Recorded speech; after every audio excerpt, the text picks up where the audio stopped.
So something which people have been asking for ages now on DJI drones is waypoints, and the Mavic 3 continues to get better.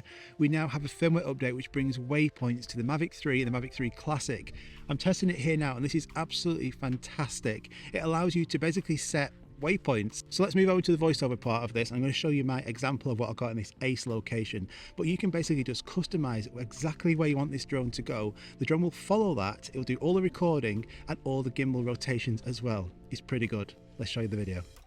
Okay, so let's get into the voiceover part of this. So it's super exciting. People have been wanting this for ages. So if you just look in the left-hand corner now, we can see this little squiggle. This is the waypoints marker. So you don't have to do anything else. You just literally click on this. And there's a few different ways of how you can actually use this. I'm going to show you those in 3 different examples. But the first one is we're just going to do it ourselves. So we're going to select the route. Now, every time I'm in a different position or I want the drone to perform differently, I'm just going to click that C1 button to select a waypoint. So I'm going to start from here. So this is my starting position. So I've clicked the C1 button. You can see the number 1 at the bottom. Now, as I get towards these trees, I'm just going to click it again. So now I've got 2 waypoints selected. As I get towards these trees, I'm going to increase altitude to show that scene. Then when I get a bit closer to these trees, and now I'm going to select that 3rd waypoint. I'm going to continue doing this, and now I'm over the trees, so I've increased the altitude, but I'm now going to point that gimbal down slightly. That's going to be my 4th waypoint, and then to finish, it's just going to go to the left-hand side, and then when it's over these trees now, get a nice composition, that's going to be the final waypoint. So what do we do now? Well, dead simple. You click these little 2 buttons here on the right-hand side, and this brings up even more menus. So you can select where you want the waypoint to start from. Do you want it to start from the last waypoint or the very first one? You can select the speed, what you want it to do at the end once it's finished. Do you want it to return to home or do you want it to hover in place? And then what happens if the signal is lost? You can customize all of this. So I want it to start from the very starting position. I don't want it to start from here, which would be point 5. So I'm going to select point 1. I'm going to click on go. And what the drone will then do is will then return back to its first waypoint. So it's now going to turn around and come back to that starting position, ready to start it off. Now you do have to click record. Make sure you click that record button. I can't find how that comes on automatically. Hopefully it will do soon, but you have to click that manually yourself. So you're going to hit record now. It's now come back to that first position, and now it's doing everything automatically that I've set it to do. So I'm not having to do anything here at all. It's absolutely fantastic.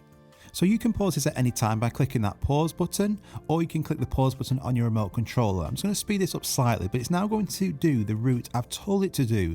So you can see now it's up to 205, 305, and as it gets closer to these trees, it's now increasing that altitude. It's also slightly decreasing the gimbal pitch, and it's following the map that I've told it to do. So this is similar to what you could do on hyperlapse, but obviously you want it to now be normal video. This is filming in 5.1K as well. It's utterly and so impressive. It's going to be useful to so many people.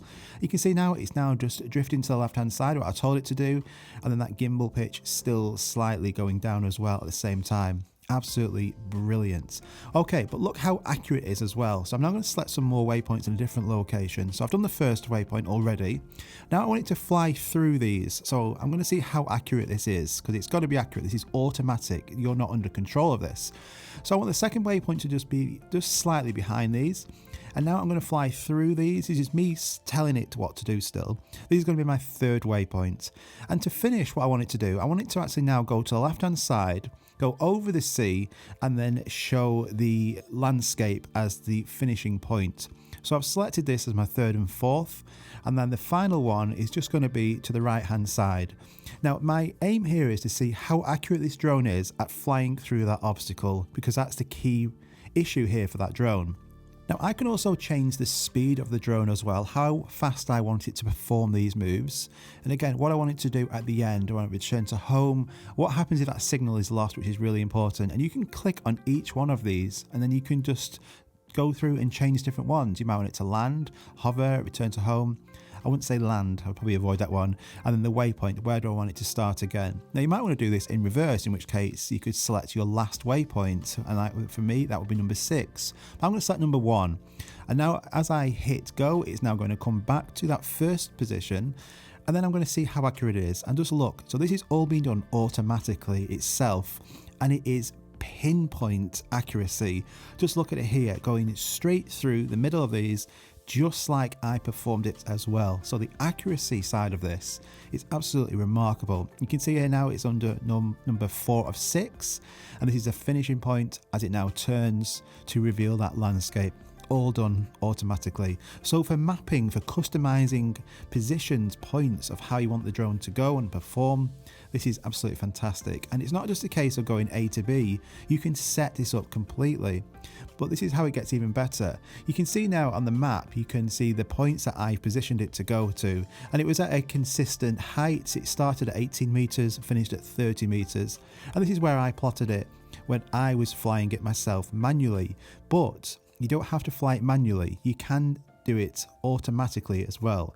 When you finish, it also gives you the option you can save this. So you can either save it or not save it. If you save it, it will then go under your saved waypoints, and then you could do this again at any time, especially at night time. So you could have a daytime video and a nighttime video in the same location. But check this out as well. You can select waypoints and plot a map or a route without the drone even being in the air. So I'm just on my map now, the drone's on the floor, and I'm just selecting different waypoints. I'm mapping where I want this drone to go. I'm going to select 6 different points. And the best thing is then you can go in and customize them. So we've all seen these fantastic one-shots. If you want a drone to actually go in a specific place and then you're basically acting in those areas, it's really cool. But just look at this, right? So if I select point 2, now I can completely tell the drone what I want it to do once it's there. So I can say, right, I want it to take a photo or start recording. I can change the altitude and say, right, when you get to point 2, I want the drone to increase altitude from 50 meters to 114 meters. And then I can say, right, once you get there, I want you to also start recording at that angle where you're positioning. It's absolutely incredible. Then when I get to the next point, so I'm going to select the next waypoint, I can say, right, once you get to that, I want you to then change the gimbal tilt. Basically, you can customize this to your heart's content. And this is really good if you're trying to set up a scene, or if you're a business wanting to film certain things, or for that one-shot example. This is going to be absolutely fantastic for those. So I can then, when I get to the next waypoint, so waypoint 4, I can maybe decrease that altitude. So now I want it to actually decrease the altitude to get a really nice low shot. It just gives you full customization of how you want that drone to perform and where you want it to go without the drone even being in the air. And I think Waypoints is a fantastic feature that a lot of people are going to really enjoy. And I'm so glad that it's finally here, and it's going to be available on the Mavic 3 and the Mavic 3 Classic. So again, another fantastic reason why to get this drone. Then once you've done that, you just literally click them 3 buttons, click go, and the drone will then take off and follow all of those different waypoints you've just set. It's absolutely so impressive, isn't it? So I really hope you enjoyed this video. If you have got Mavic 3, Mavic 3 Classic, make sure you update to the latest firmware and go and have some fun with this. Waypoints, it is fantastic. So we've now got Waypoints with hyperlapse and now Waypoints in normal 5K video as well. So excellent work, DJI. Hope you enjoyed that. Like and subscribe if you're new around here. See you soon, guys. Bye-bye.